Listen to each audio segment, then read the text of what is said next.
Welcome back, everyone, for today's video. Today I'm going to be going over round 3 of the September Action Chess Championship held here at Chess Zone.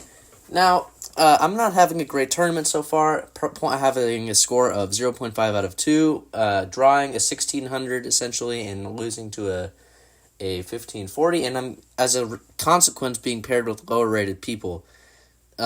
So I'm not gonna. If I win, I'm not gonna gain much, and if I lose, it's gonna be detrimental to my rating, which it already has. Like, my rating is in very high jeopardy right now of going down tremendously. So hopefully we can reverse that. And in this game, I'm playing against Raymond Chen, a very talented kid. He's one of the top rated elementary schoolers in Georgia. I think he's in either 4th or 5th grade, having a rating of 1562. So obviously picked up chess at a young age, and the only thing he's going to do is get better as time goes on. So without further ado, let's jump straight into the action. So I begin the game with e4. I'm a little bit tilted here from the first 2 games, so I'm not going to be playing I'm not super into it. I'm going to my brain is sort of thinking about the past games, but anyway, I still try to focus as much as I can on the current and not the past.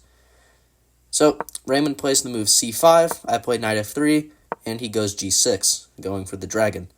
I go d4, and he takes. I take, and Raymond plays knight c6.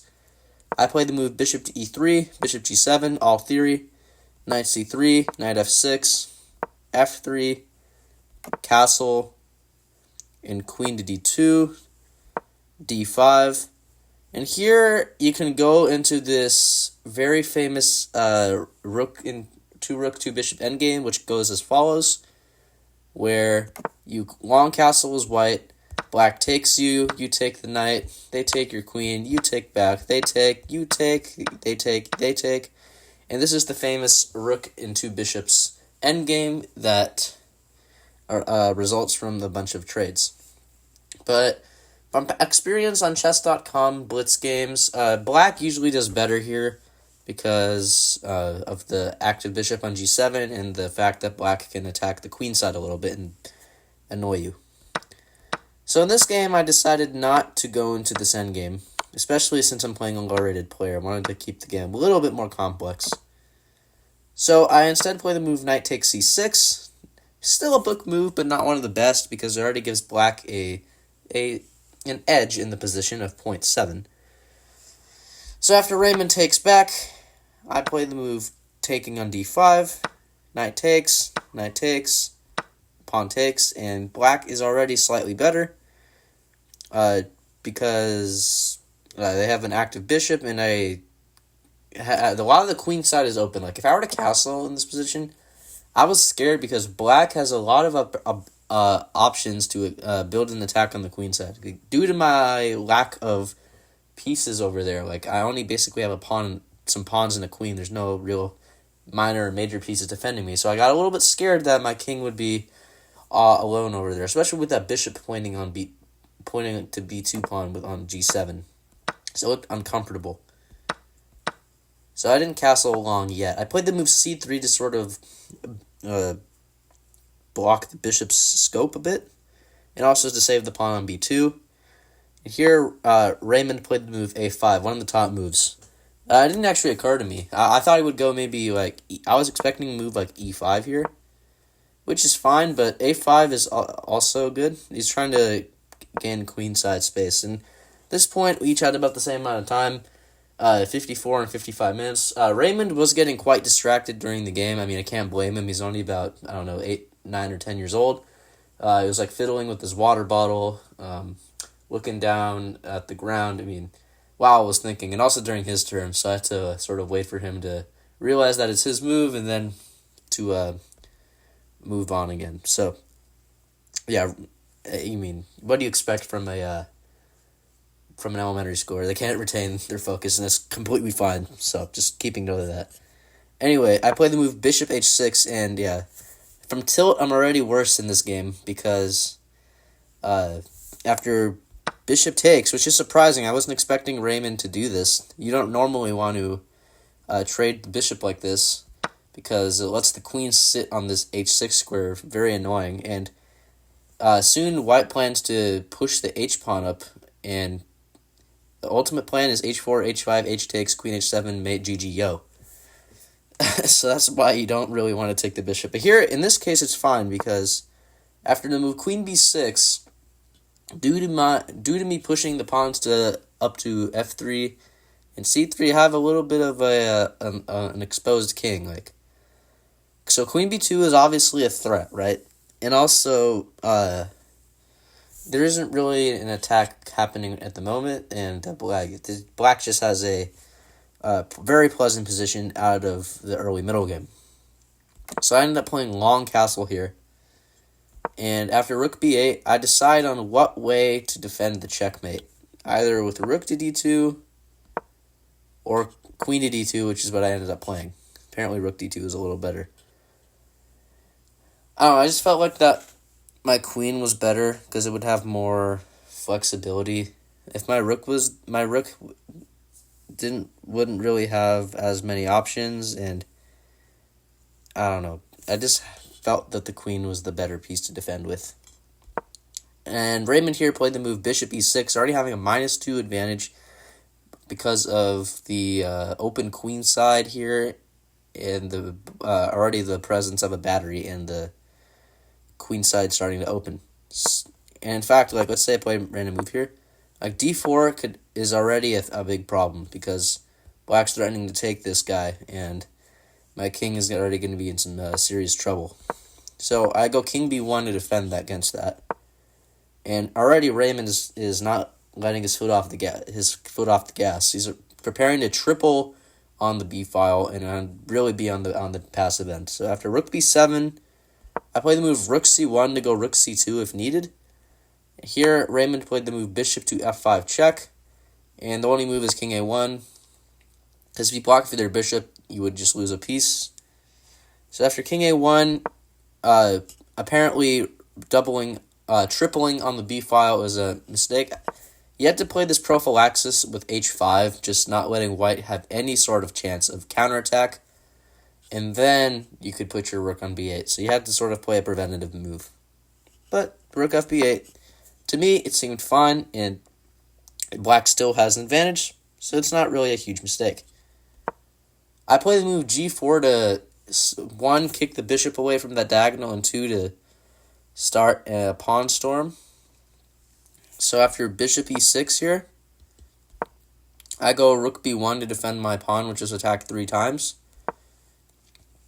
And after rook d8, Raymond is preparing to play a d4 and open the center up even more. I ignore him. I play the move h4, trying to go for I'm more interested in the king side attack. And yeah, he played d4 pretty quickly. I play the move c4. There's actually a tactic here. Let's say I take. I saw that Raymond could play this move bishop takes a2. I don't know if he would have seen it. I'm guessing he would have seen it. The point is that I can't take because of queen b3, king a1, and queen a4 checkmate. Oh, sorry, queen a4 checkmate. So yeah, I saw that sacrifice was available in the position. So I played the move c4 to basically not allow that to happen.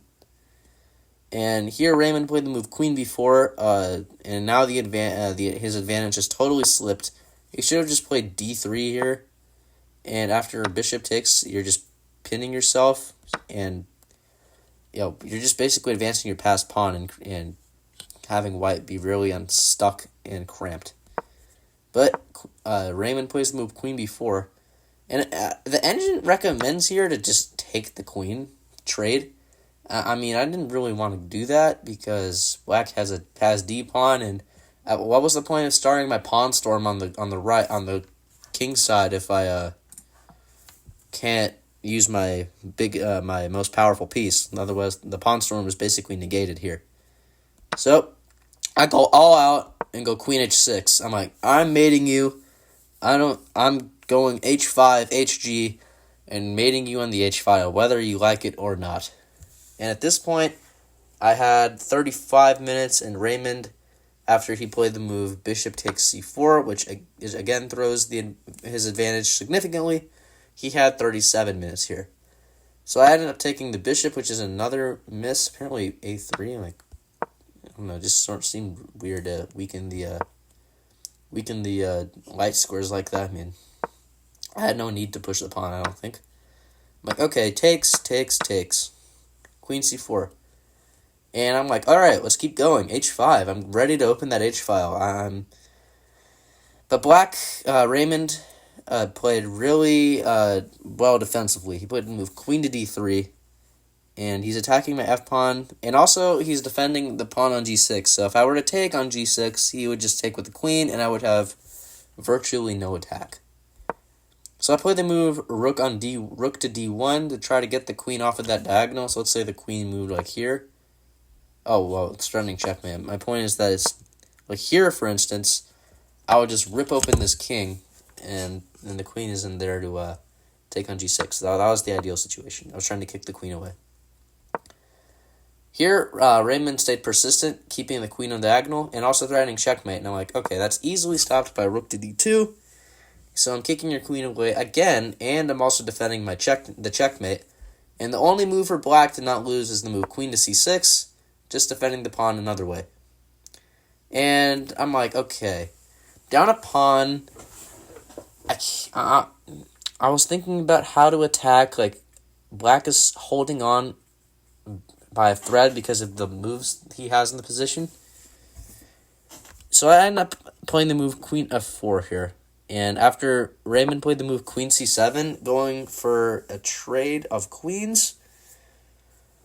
Okay. I saw that I could get my pawn back, right? With rook takes. And see, if rook takes, I was happy. But I was worried about just trading queens. And the reason is that after rook takes, black can just slam the rook on d2 and have really active rooks. I mean, I have to go rook b1 here, and then this just looks depressing. Like, having the... Apparently it's a drawn endgame, but human perspective... I mean, I guess you could go b4. I guess that's the idea. But just the fact that you have to move your rook all the way to b1, I just didn't want to do that. So I decline the trade, and I go queen to e4. Still trying to attack. And here, Raymond blunders with the move rook to b4. And I guess he's trying to play d3 to discover attack my queen. But, alright, my idea was to just take his pawn, right? Just to open the king up, like open him up. Open him up and dice him, splice him. So after h takes g6, f takes is the worst option because it allows this check. Okay, it just allows a new way of attack for white. So h takes is even worse though because the h file is completely open now, and I put my rook on h2. Now I might be thinking, how is this possibly a bad move? How is black gonna stop rook h8 check and basically a king hunt? Well, this is where the idea, you have to play the move rook to c2 first, and this is why it took me a bit to understand it after the game. And the reason it will make sense later is that by playing rook to c2 first, you're not allowing the queen to threaten a back rank mate on c1 at all. So let's say the queen moves somewhere. Now you can play the move rook h2. Okay, what's the best queen move for... let's say you go here. Only now do you go rook h2.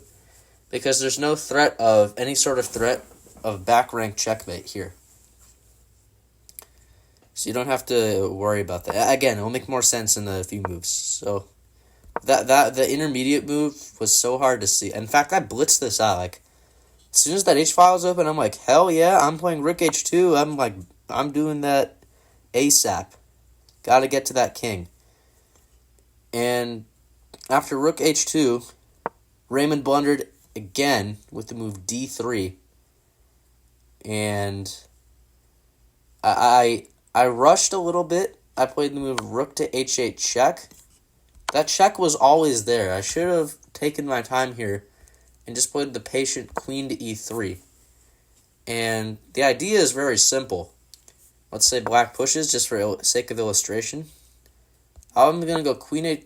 Oh, no, not there, not there. Let's play a different move. Let's go like here. The point is just to go queen h6. And to threaten, mate that to potentially bring the queen to the attack. So there's no need to play the check right away. That was the patience I needed to have. So after d3, right, I play check. And I still am better, but not by much. And after king g7, I bring the other rook over. And this is what I'm talking about. If I had played rook to c2 first, the queen on c7 would not be threatening a checkmate on c1. I have to constantly look out for that.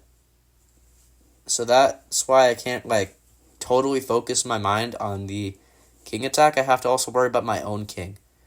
And just that little nuance in the position means everything. So that was such a key detail that's so hard to see, too. Why would you waste your time playing rook c2? Now it becomes clear. You had to distract the queen from c7. But anyway, after king f6, I sit at the board for about 10 minutes or something until I had, let's say 15, 14 minutes. I had 25 and go until 15, 14. I'm staring at the board and I'm like, how the hell was there no checkmate? How is this possible? The king is on f6 with the rook and the queen in close proximity, and there's no mate.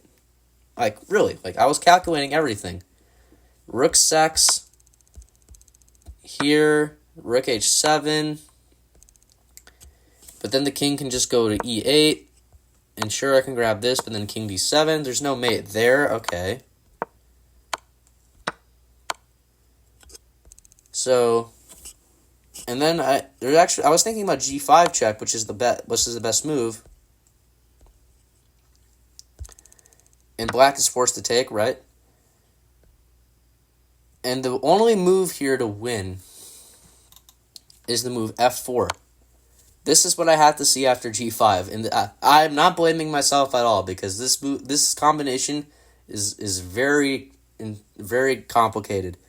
And you have to see 5 moves. This is probably could be converted into a tactic on chess.com. After f4 check, if queen takes f4, queen takes e7, and actually, surprise, surprise, you're forking the king and the rook on d8. So you're actually going to be up a rook in this position.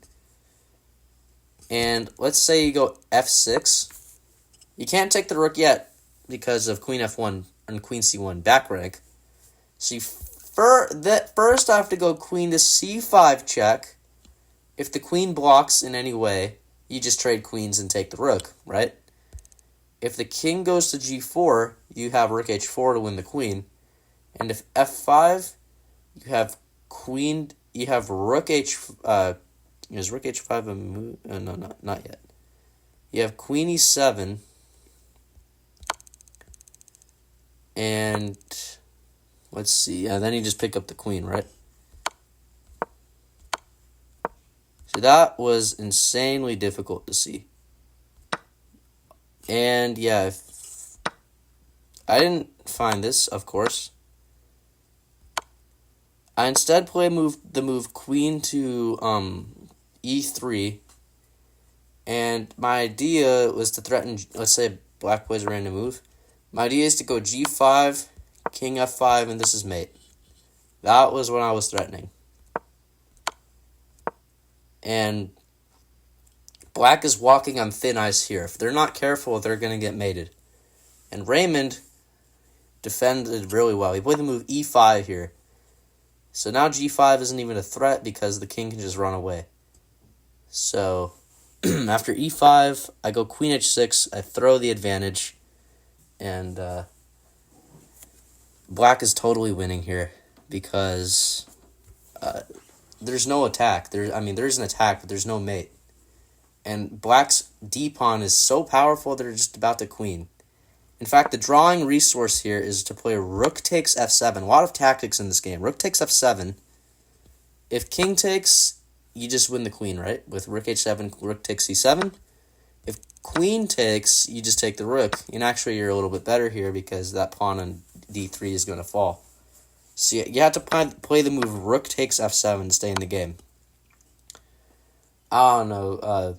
I was sort of discombobulated from the fact that there was no mate. And I'm like, how is this possible? Am I actually going to lose this game? I wasn't even thinking about a draw. I was only thinking about checkmate. So I play queen h6, another throw, and another terrible move. And my idea was to try to go queen g7. Some sort of check I needed some sort of queen checks for some sort of assurance that I'm going to try to mate the king. And here, Raymond just played the very simple rook takes h8. And I thought I had it for a second queen to g7, but then just king e6. And I realized I can't take on f7 because the queen's there. And also queen c1's a threat. So I played the move g5, and black played the calm king e7. And I can't even take the rook back because of queen c1.